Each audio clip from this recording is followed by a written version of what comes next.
নমস্কার বন্ধুরা, আজ আমি একটি অত্যন্ত গুরুত্বপূর্ণ বিষয় নিয়ে আপনাদের সঙ্গে আলোচনা করব। আমাদের শরীরে যখন কোনো রকম কোনো সংক্রমণ হয়, সেটা ভাইরাস হতে পারে, ব্যাকটেরিয়া হতে পারে বা যে কোনো কারণে যদি কোনো সংক্রমণ হয়ে থাকে, তাহলে আমাদের শরীরে ডাব্লিউবিসির পরিমাণ বা সংখ্যা বেড়ে যায়। তো এই রকম পরিস্থিতিতে আমাদের হোমিওপ্যাথিতে কী ওষুধ রয়েছে এবং কোন ওষুধ আমরা ইউজ করতে পারবো, সেটা নিয়ে আজকে জানাবো। তো এই টাইপের সমস্যাগুলোর জন্য হোমিওপ্যাথিতে one of the best medicine বলা যেতে পারে একটি ওষুধ রয়েছে, যেটা অ্যালোপ্যাথিক মেডিসিনের মতনও কিছু কিছু ক্ষেত্রে কিন্তু কাজ করে। সেটা হলো পাইরোজেন বা পাইরোজেনিয়াম। আজকের ভিডিওতে এই ওষুধটি সম্পর্কে আপনাদেরকে বিস্তারিত ডিটেলসে জানাবো যে কী কী সাইন অ্যান্ড সিমটম, লক্ষণ বা কোন কোন সমস্যাতে এটা সবথেকে ভালো কাজ করে, বা কোন কোন ক্ষেত্র রয়েছে বা কী কী ডিজিজ কন্ডিশন রয়েছে সেখানে আপনারা এটাকে ইউজ করতে পারবেন এবং কিভাবে খাবেন। তাই আজকের এই ভিডিওটি অত্যন্ত গুরুত্বপূর্ণ এবং ইনফরমেটিভ হতে চলেছে আপনাদের জন্য।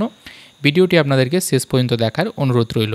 আপনারা অনেকেই হয়তো জানেন যে আমাদের শরীরে ভাইরাস বা ব্যাকটেরিয়ার যদি কোনো ইনফেকশন বা সংক্রমণ ঘটে, তাহলে ডাব্লিউবিসির সংখ্যা বাড়তে থাকে এবং সিবিসি বা ব্লাডের রিপোর্ট করলেই এটা কিন্তু পাওয়া যায়।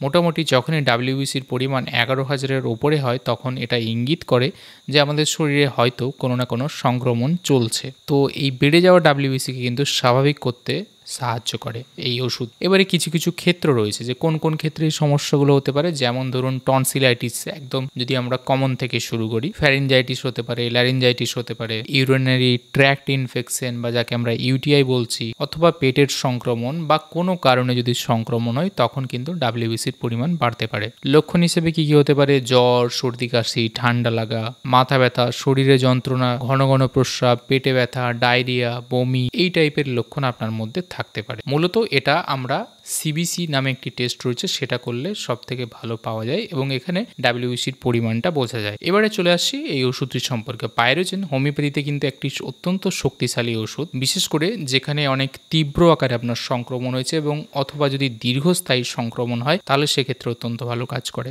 যেমন সেপটিক অবস্থা, প্রদাহ, ইনফ্লামেশন, খুব হাই টেম্পারেচারের ফিভার, কোনো কারণে পুজ জমেছে, যেখান থেকে যদি ফিভার বা ইনফেকশন হচ্ছে, এই টাইপের যে ক্ষেত্রগুলো রয়েছে, সেক্ষেত্রে পাইরোজেন ওষুধটি অত্যন্ত কার্যকর। পাইরোজেন ওষুধ যদি ইউজ করতে হয়, যেমন ধরুন তীব্র যদি সংক্রমণ কোথাও হয়, 200 পোটেন্সি, সেক্ষেত্রে দিনে 2বার থেকে 3বার পর্যন্ত আপনারা খেতে পারেন, 1 চামচ জলে 1 ফোঁটা করে মিশিয়ে। এইভাবে আপনাদেরকে এটা 2 থেকে 3 দিন কন্টিনিউ করতে হতে পারে।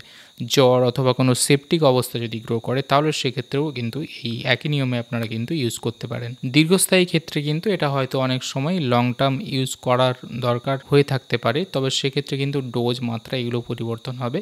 এবং যেহেতু এটা কিন্তু একটা সংক্রমণ বা বলুন এইরকম টাইপের ব্যাপার, তাই যদি এই টাইপের সমস্যা বা লক্ষণগুলো আপনাদের কোনো কারণে শরীরে দেখা দেয়, তবে আমার পরামর্শ হচ্ছে যে ডাক্তারের সঙ্গে একবার কনসাল্ট করে নেওয়াই উচিত। যেমন অনেক সময় হাই গ্রেড টেম্পারেচার, ধরুন টাইফয়েড হতে পারে, সেক্ষেত্রে কিন্তু ব্যাপটিসিয়া আরেকটি ওষুধ রয়েছে, সেটা অত্যন্ত ভালো কাজ করে। কিন্তু সেগুলোর জন্য কি হচ্ছে না, আমাদেরকে ডায়াগনোসিসটা জানতে হবে বা সেটা আমাদেরকে দেখতে হবে যে এটা আদৌ টাইফয়েড হয়েছে কিনা, সেই অনুযায়ী কিন্তু মেডিসিন চেঞ্জ হবে। তাই ডাক্তারের পরামর্শ নেওয়াটা অত্যন্ত জরুরি। এছাড়া অনেক সময় হাইগ্রেড ফিভার বা কোনো ইনফেকশন, এগুলোতে ইচনেসিয়া, চায়না, এগুলোর সঙ্গে পাইরোজেনকেও মাঝে মধ্যে কিন্তু ইউজ করা হয়ে থাকে।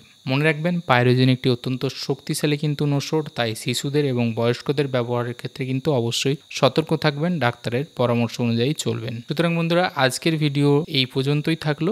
ডাব্লিউবিসি বেড়ে গেলে বা এই টাইপের সংক্রমণ যদি হয়ে থাকে, তার জন্য যদি আপনার ডাব্লিউবিসির পরিমাণ বেড়ে যায়, তাতে হোমিওপ্যাথির একটি বেস্ট ওষুধের কথা জানালাম, যে আমাদের হোমিওপ্যাথিতেও কিন্তু এই ওষুধ রয়েছে এবং এটা এই টাইপের সমস্যাগুলোর সমাধান করতে পারে। আশা করি আজকের ভিডিওটি আপনাদের ভালো লেগে থাকবে এবং উপকারে আসবে। ভিডিওটি যদি ভালো লেগে থাকে এবং উপকারে আসে, তাহলে অবশ্যই লাইক করবেন, কমেন্ট করবেন এবং শেয়ার করবেন আপনাদের বন্ধু বান্ধবদের সঙ্গে। এবং আমার চ্যানেলটি যদি এখনো সাবস্ক্রাইব না করে থাকেন, তাহলে অবশ্যই চ্যানেলটি সাবস্ক্রাইব করে বেল আইকনটা প্রেস করে দেবেন, যাতে করে পরবর্তীকালে এরকম ভিডিও আপলোড হওয়ার সঙ্গে সঙ্গে আপনারা নোটিফিকেশন পেয়ে যান। দেখা হবে পরে আবার এরকম একটি ভিডিওতে। ততদিন ভালো থাকবেন, সুস্থ থাকবেন। ধন্যবাদ।